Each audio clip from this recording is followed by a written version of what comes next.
ರಾತ್ರಿ ನಿಲ್ಲದ ಬೈಕ್ ಕಳ್ಳರ ಹಾವಳಿ. 60 ಲಕ್ಷ ರೂಪಾಯಿ, 62 ಬೈಕ್, 12 ಆರೋಪಿಗಳ ಬಂಧನ.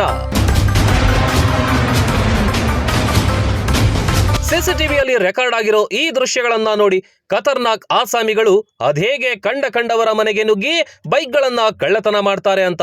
ಇದು ಬೆಂಗಳೂರಿನಲ್ಲಿ ಸರ್ವೇ ಸಾಮಾನ್ಯವಾಗಿರೋ ದೃಶ್ಯಗಳು. ಹೌದು,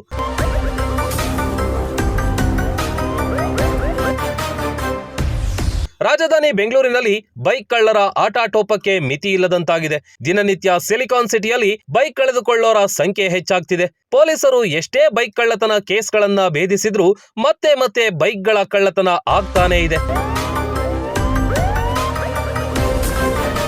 ಸದ್ಯ ಇಂಥ 12 ಬೈಕ್ ಕಳ್ಳರನ್ನ ಬಂಧಿಸಿರೋ ಪೊಲೀಸರು ಬರೋಬ್ಬರಿ 60 ಲಕ್ಷ ರೂಪಾಯಿ ಮೌಲ್ಯದ 62 ಬೈಕ್ಗಳನ್ನ ವಶಪಡಿಸಿಕೊಂಡಿದ್ದಾರೆ.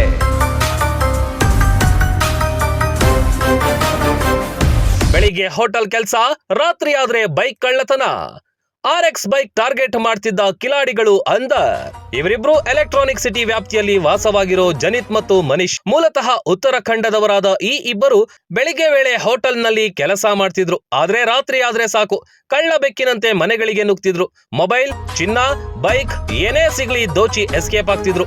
ಇಂಥ ಖತರ್ನಾಕ್ಗಳ ಆಟವನ್ನ ಎಲೆಕ್ಟ್ರಾನಿಕ್ ಸಿಟಿ ಪೊಲೀಸರಿಂದ ಎಂಡ್ ಆಗಿದೆ. ಇದಿಷ್ಟೇ ಅಲ್ಲದೆ ಇನ್ನೂ ಅನೇಕ ವಿಚಿತ್ರ ಕೇಸ್ ಇದ್ದು ಅದರ ಡೀಟೇಲ್ಸ್ ನೋಡಿ.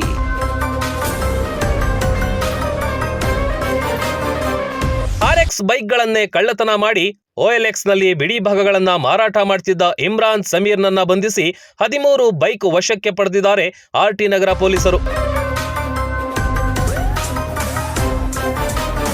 ಸೋಲದೇವನಹಳ್ಳಿ ಠಾಣಾ ಪೊಲೀಸರಿಂದ ಇಬ್ಬರು ಬೈಕ್ ಕಳ್ಳರ ಬಂಧನ ಆಗಿದ್ದು 9 ಬೈಕ್ ಮತ್ತು 1 ಆಟೋ ವಶಕ್ಕೆ ಪಡೆಯಲಾಗಿದೆ.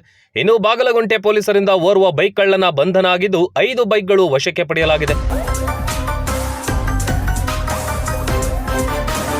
ಚಿಕ್ಕದಾಲ ಪೊಲೀಸರಿಂದ ಇಬ್ಬರು ಬೈಕ್ ಕಳ್ಳರನ್ನ ಬಂಧನ ಮಾಡಲಾಗಿದ್ದು 11 ಬೈಕ್ಗಳನ್ನ ಜಪ್ತಿ ಮಾಡಲಾಗಿದೆ.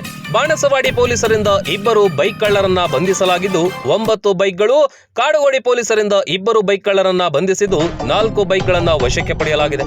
ಹೀಗೆ ಬೆಂಗಳೂರಿನ ಪ್ರತಿ ಮೂಲೆಯಲ್ಲೂ ಬೈಕ್ ಕಳ್ಳರ ಹಾವಳಿ ಮಿತಿ ಮೀರಿದೆ. ಪೊಲೀಸರು ಎಷ್ಟೇ ಅಲರ್ಟ್ ಆಗಿದ್ರೂ ಬೈಕ್ ಕಳ್ಳತನ ಕೇಸ್ಗಳು ಹೆಚ್ಚಾಗ್ತಾನೇ ಇವೆ.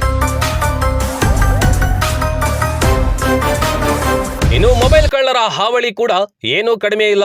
ಇಲ್ಲೊಂದು ಭದ್ರಾವತಿ ಮೂಲದ 4 ಜನರ ಟೀಮ್ ಬೆಂಗಳೂರಿನಲ್ಲಿ ಜನರು ಸೇರುವ ಜಾಗ ಟಾರ್ಗೆಟ್ ಮಾಡಿಕೊಂಡು ಮೊಬೈಲ್ ಕಳ್ಳತನ ಮಾಡ್ತಿದ್ದು, ಬಳಿಕ ಕದ್ದ ಮೊಬೈಲ್ಗಳನ್ನ ಕೇರಳಕ್ಕೆ ಕೊರಿಯರ್ ಮೂಲಕ ರವಾನೆ ಮಾಡ್ತಿದ್ರು. ಸದ್ಯ ಇಂಥ ಖತರ್ನಾಕ್ ಗ್ಯಾಂಗ್ ಶ್ರೀನಿವಾಸ್ ಮತ್ತು ರಿಸೀವರ್ ಆಗಿದ್ದ ಕೇರಳ ಮೂಲದ ಶಫೀಕ್ ಎಂಬುವವರನ್ನ ಚಂದ್ರಲೇಔಟ್ ಠಾಣೆ ಪೊಲೀಸರು ಬಂಧಿಸಿದ್ದಾರೆ.